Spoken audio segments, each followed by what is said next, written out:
Mandarin academy के platform पे आप सभी का फिर से स्वागत है। जूनियर अकाउंटेंट की डेट्स काफ़ी नज़दीक है और इसी सीरीज़ में जो हमारी साइंस की क्लासेस चल रही है उस क्लासेस में केमिस्ट्री का पोर्शन हम कवर कर रहे थे और ये हमारी केमिस्ट्री की सेकंड लास्ट क्लास है, जिसमें लास्ट क्लास में हमने हाइड्रोकार्बन के बारे में डिस्कस किया था। उसके साथ ही हमने कंप्रेस्ड नेचुरल गैस की बात की थी और कंप्रेस्ड नेचुरल गैस के साथ ही हमने आपके क्लोरोफ्लोरोकार्बन जो हमारी CFC है उसके बारे में बात की थी। इन गैसेस के साथ ही मैंने आपसे कहा था जो हमारे सोप और डिटर्जेंट ये एक इम्पॉर्टेंट पोर्शन है, उसको अभी हम यहाँ पे कवर करेंगे। इसके साथ आपका ऑलमोस्ट केमिस्ट्री का सिलेबस है वो लगभग खत्म हो जाएगा। तो यदि हम देखें सोप और डिटर्जेंट ये दोनों ही कार्बन का इसमें मुख्य रोल है और ये भी इसको भी आप एक प्रकार से ये मान सकते हैं कि ये भी एक हाइड्रोकार्बन का ही रूप है। इनकी बहुत इंपॉर्टेंट रोल प्ले होती है हमारी इंडस्ट्री के अंदर। ये घरों में इस्तेमाल होते हैं, इंडस्ट्री में इस्तेमाल होते हैं और जो इनकी वॉशिंग प्रॉपर्टीज है उसकी वजह से ये काफ़ी फेमस चीज़ें हैं। हमें यहाँ पे केमिस्ट्री के हिसाब से देखना है कि सोप और जो डिटर्जेंट है उसके अंदर कौन से केमिकल्स यूज होते हैं और किस प्रकार से जो इनका मैकेनिज्म है जो वॉश करते हैं वो किस प्रकार से करते हैं वो देखेंगे।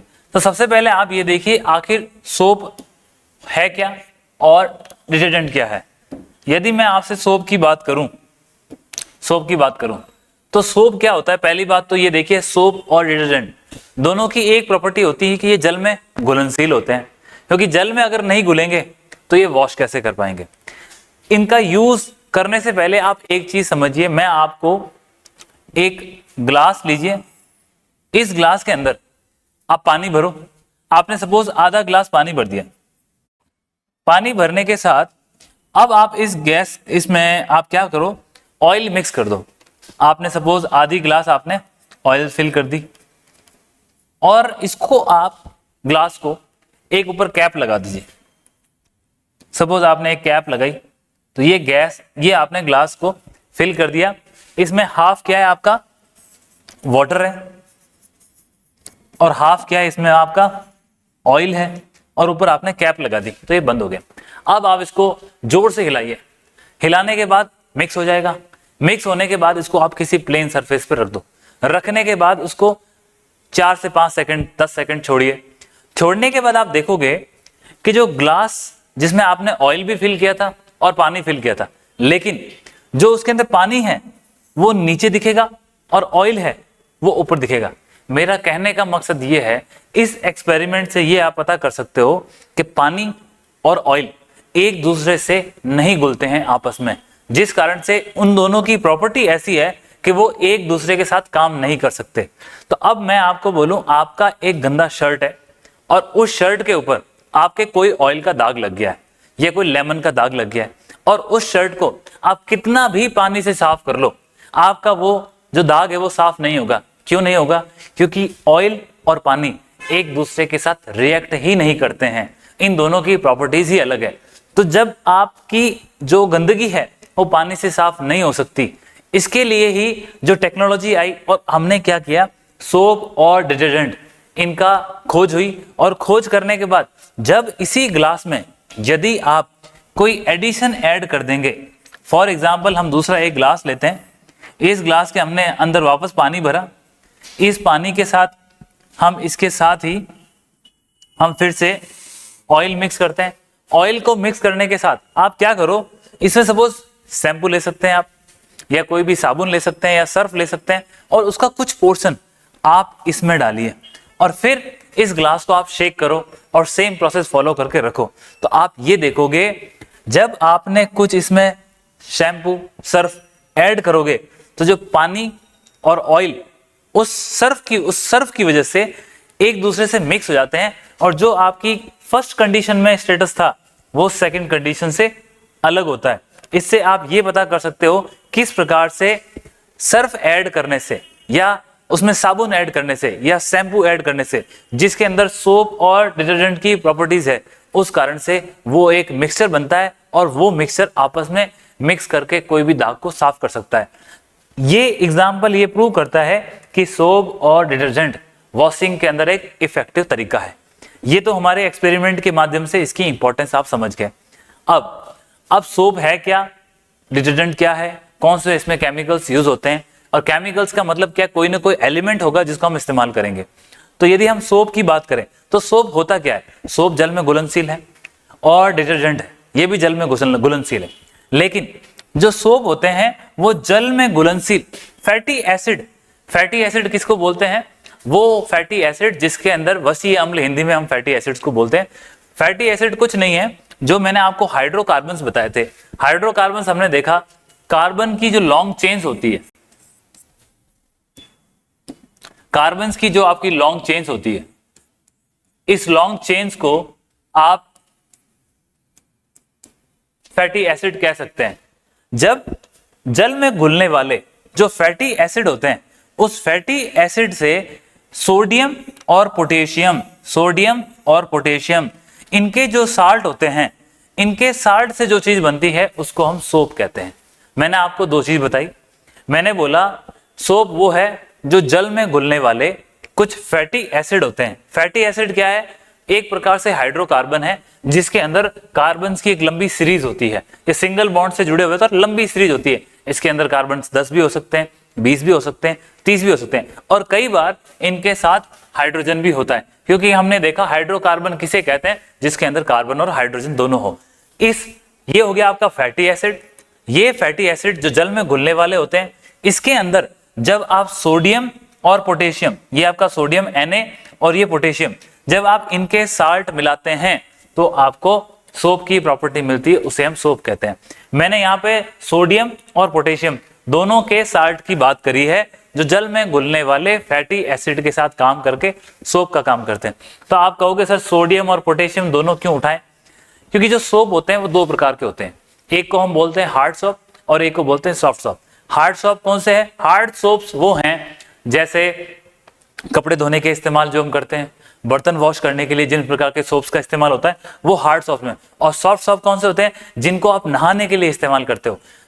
हार्ड सोप्स की प्रॉपर्टी ये होती है, जो हार्ड सोप्स होते हैं वो आपको कम झाग देते हैं, लेकिन जो सॉफ्ट सोप्स होते हैं वो आपको ज्यादा झाग देते हैं। एग्जाम्पल के लिए आप देख लीजिए, जो आप नहाते वक्त जो साबुन इस्तेमाल करते हैं वो।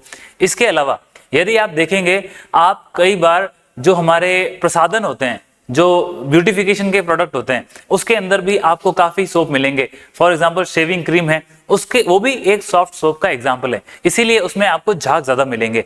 तो ये सोप के दो टाइप हो गए, हार्ड और सॉफ्ट। जिसके अंदर आपको सोडियम के साल्ट मिलेंगे वो आपका कौन सा हो जाएगा? वो आपका हार्ड सोप हो जाएगा। और जिसके अंदर आपको पोटेशियम के मिलेंगे वो आपका सॉफ्ट सोप हो जाएगा। यहां से हम हार्ड और सॉफ्ट दोनों को और आगे देखते हैं। फैटी एसिड के बारे में मैं बता चुका हूं। फैटी एसिड क्या है? फैटी एसिड ये एक लंबी श्रृंखला है, लॉन्ग चेन है, किसकी? कार्बन की, जो मैंने आपको बताया था सी सी सी सी सी। अब ये कितने हैं? कई प्रकार के अलग अलग हो सकते हैं। जिस प्रकार अलग अलग कंपनी के साबुन आपको मिलते हैं, तो जिस प्रकार की क्वालिटी होती है उस क्वालिटी के आधार पर ही उसमें कितने कार्बन है उसका निर्धारण होता है। यहाँ पे फैटी एसिड मैंने आपको बताया, जो ये एक लंबी श्रृंखला है कार्बन की, जो कार्बोसिल ग्रुप के साथ रिएक्शन करते हैं। अब कार्बोसिल ग्रुप क्या है? कार्बोसिल ग्रुप को जनरली हम COOH के साथ दिखाते हैं। ये आपका कार्बोसिल ग्रुप्स है, मैंने आपको दिखाया। इसमें कार्बन क्या करेगा? इसमें कार्बन आपके ऑक्सीजन के साथ और हाइड्रोजन के साथ, इनके साथ जो इनकी ये एक चेन बनती है, इसको हम कार्बोसिल ग्रुप कहते हैं। और जो ये आपकी सीरीज होती है वो इससे जुड़ी होती है। तो आपने देखा, जो मैंने आपको फैटी एसिड बताया, तो ये फैटी एसिड है। फैटी एसिड किसे कहते हैं? लॉन्ग चेन ऑफ कार्बन, जो कि किससे जुड़ी हुई है? कार्बोसिल ग्रुप से। कार्बोसिल ग्रुप क्या होता है? COH। तो ये आपका कंप्लीट क्या हो गया? Fatty acid. अब इतने सारे CC को दिखाने के लिए हम क्या करते हैं? R का एक रिप्रेजेंटेटिव तरीके से इस्तेमाल करते हैं। तो RCOOH क्या हो गया? ये आपका एक प्रकार से फैटी एसिड हो गया। तो आई होप आपको ये चीज क्लियर हो गई होगी फैटी एसिड क्या है। फैटी एसिड का हमने देखा, जिसको हम वसीय अम्ल कहते हैं। साबुन बनाने की जो प्रक्रिया होती है उसको कहा जाता है सेपोनिफिकेशन। सेपोनिफिकेशन यहाँ पे इसीलिए लिखा, कई बार सिंपल सा प्रश्न आता है कि साबुन बनाने की प्रक्रिया को क्या कहते हैं। वहां 3-4 ऑप्शन में नाम दिए होंगे, यदि आपको सेपोनिफिकेशन दिखा जाता है तो उसको आप टिक करें, वो आपका राइट होगा। तो सेपोनिफिकेशन की प्रक्रिया में होता क्या है, मैंने आपको ऑलरेडी बताया। जो आपके फैटी एसिड है, ये फैटी एसिड किसके साथ रिएक्शन करते हैं? कार्बोसिल ग्रुप के साथ। और कार्बोसिल ग्रुप आप आइडेंटिफाई कैसे कर सकते हैं कौन सा ग्रुप कार्बोसिल ग्रुप है? तो मैंने आपको COOH दिखाया, जिस ग्रुप के पीछे OH हाइड्रोक्साइड जुड़ा होगा वो आपका कार्बोसिल ग्रुप होता है। तो यहां आप देखिए, तो यहां पे भी क्या है? OH है, यहां भी OH है, तो ये कार्बोसिल ग्रुप है। तो फैटी एसिड जब कार्बोसिल ग्रुप के साथ रिएक्शन करते हैं तो उससे हमको क्या मिलता है? सोप मिलता है। तो यहां पे आपका फैटी एसिड ने किसके साथ रिएक्शन की? इसने सोडियम के साल्ट के साथ रिएक्शन की। और यहां फैटी एसिड किसके साथ रिएक्शन कर रहा है? पोटेशियम के साल्ट के साथ रिएक्शन कर रहा है। जब फैटी एसिड ने सोडियम के साल्ट के साथ रिएक्शन करी तब आपको क्या मिला? हार्ड सोप मिला। और जब फैटी एसिड ने पोटेशियम के साल्ट के साथ रिएक्शन करी तब आपको क्या मिला? सॉफ्ट सोप मिला। ज्यादा कॉम्प्लिकेटेड तरीके से पढ़ने से कंफ्यूजन ज्यादा होता है, और जितना सिंपल तरीके से पढ़ेंगे उतनी क्लैरिटी अच्छी आती है। और किसी भी कंपटीशन एग्जाम में आपकी कंसेप्चुअल क्लैरिटी क्लीन होना बहुत जरूरी है। अब आप आगे देखिए, यहाँ पे जो मैंने हार्ड सोप लिखा है और यहाँ सॉफ्ट सोप, जब आप सोडियम से रिएक्शन करोगे तो क्या बनेगा? Hard soap. पोटेशियम से जब आप रिएक्शन करोगे तो सॉफ्ट सोप। ये कंसेप्ट आपका क्लियर है? सोप बनता कैसे? सोप जल में घुलनशील फैटी एसिड जब सोडियम और पोटेशियम के लवण के साथ रिएक्शन करते हैं तो क्या बनता है आपका? सोप। एक हार्ड और सॉफ्ट। हार्ड कब बना? जब सोडियम के साथ। सॉफ्ट कब बना? पोटेशियम के साथ। अब जब आपने हार्ड सोप की बात करी तो मैंने R क्या दिखाया था? R मैंने बोला था फैटी एसिड एक लंबी चेन रिएक्शन होती है, तो उसको हमने किससे दिखाया? R। यहाँ पे इसने सोडियम के साथ रिएक्शन करी तो ये देखिए, यहाँ पे सोडियम के साथ रिएक्शन करके COONA बना दिया, और यहाँ इस पोटेशियम ने रिएक्शन करके COOK बना दिया। तो जो पोटेशियम के माध्यम से साल्ट बने वो सॉफ्ट सोल्ट, और जो सोडियम के माध्यम से बने वो आपके हार्ड सोप। ये हो चुका। ये होने के साथ ही अब हार्ड सोप का और सॉफ्ट सोप का इस्तेमाल कहाँ करते हैं? वैसे तो मैं आपको बता चुका हूं, फिर भी जो हार्ड सोप है वो कपड़ों की धुलाई वगैरह में इस्तेमाल होता है। इसके साथ हार्ड सोप का इस्तेमाल है जो हमारी बर्तन वॉशिंग होती है, बर्तन धोने में। इसके अलावा जो हमारी औद्योगिक क्षेत्र हैं उनमें भी इनका इस्तेमाल काफी मात्रा में होता है। औद्योगिक क्षेत्रों में, कई औद्योगिक इकाइयों में इनका काफी इस्तेमाल होता है। जबकि सॉफ्ट सोप जनरली हम आइडिया लगाते हैं कि जो नहाने का साबुन होता है वही होता है, लेकिन मैंने आपको कहा था जो सेविंग क्रीम्स आती है, सेविंग क्रीम की एक कैपेसिटी होती है, वो काफी झाग उत्पन्न करती है। तो सेविंग क्रीम है उसमें इसका इस्तेमाल है। इसके अलावा जो प्रसाधन के साधन हैं, जो कॉस्मेटिक आइटम्स होते हैं, जहां पे भी जिसमें आपको प्रॉपर्टी मिलती है कि काफी झाग होते हैं, जैसे यदि आप देखें जो फेस वॉश आता है, फेस वॉश के अंदर भी एक अच्छी कैपेसिटी होती है, काफी सॉफ्ट झाग देते हैं, और ये साबुन से अच्छा माना गया है क्योंकि उसकी जो सॉफ्ट की प्रॉपर्टीज है वो एक जो आपके साबुन में होती है उससे अच्छी होती है। तो ये भी एक उसी का है। तो मैं आपके लिए मेंशन कर देता हूं, जो आपकी सेविंग क्रीम के अलावा आपकी जो फेस वॉश की क्रीम्स आती है वो भी किसका एग्जाम्पल है? सॉफ्ट सोप का। बाकी है तो सारा एक ही प्रॉपर्टी पे। इन सब के अलावा ये सोप के बारे में हमने काफी डिटेल में डिस्कशन कर लिया। एग्जाम में प्रश्न इसी पे आएंगे। आपको सोडियम का इस्तेमाल कहाँ होगा? सोडियम का इस्तेमाल करेंगे हम हार्ड सोप बनाने में। पोटेशियम के इस्तेमाल कहाँ करोगे? उसका इस्तेमाल करोगे आप सॉफ्ट सोप में। दोनों कैसे यूज होते हैं ये हमने देख लिया। इसके अलावा हमने क्या देखा, आखिर सोप होता क्या है? तो मैंने ऐसे बोला, जो जल में घुलने वाले फैटी एसिड होते हैं, वो फैटी एसिड जब सोडियम और पोटेशियम इन दोनों के लवणों के साथ, उनके साल्ट के साथ रिएक्शन करते हैं तो हमें सोप की प्राप्ति होती है। चीजों को सिंपल से सिंपल तरीके से रखें ताकि आपको कंफ्यूजन ना हो। इसके बाद जब हम ये देखें, ऑलरेडी मैं आपको इसकी प्रक्रिया सारी समझा चुका हूं, फिर भी अगर आप देखें कि आखिर ये काम कैसे करता है तो मैं थोड़ा सा, इसका प्रोसेस कॉम्प्लिकेशन होता है, कॉम्प्लिकेटेड प्रोसेस है, हमारे एग्जाम्स के लिए इतना इंपॉर्टेंट नहीं है, फिर भी मैं आपको बता दूं। एक यदि आप देखें, मैंने आपको बताया जो तेल होता है उसकी प्रॉपर्टी होती है कि वो नॉन पोलर होता है। मतलब जैसे हम मान लीजिए ये मैंने एक कोई हिस्सा ले लिया, इसमें ये एक किसी चीज के दो एंड है, एक को मैंने नॉर्मल डॉट से दिखाया और एक को मैंने सर्कुलर हेड से दिखाया, तो ये किसी भी एक चीज के दो एंड हैं। ये इसका हेड हो गया,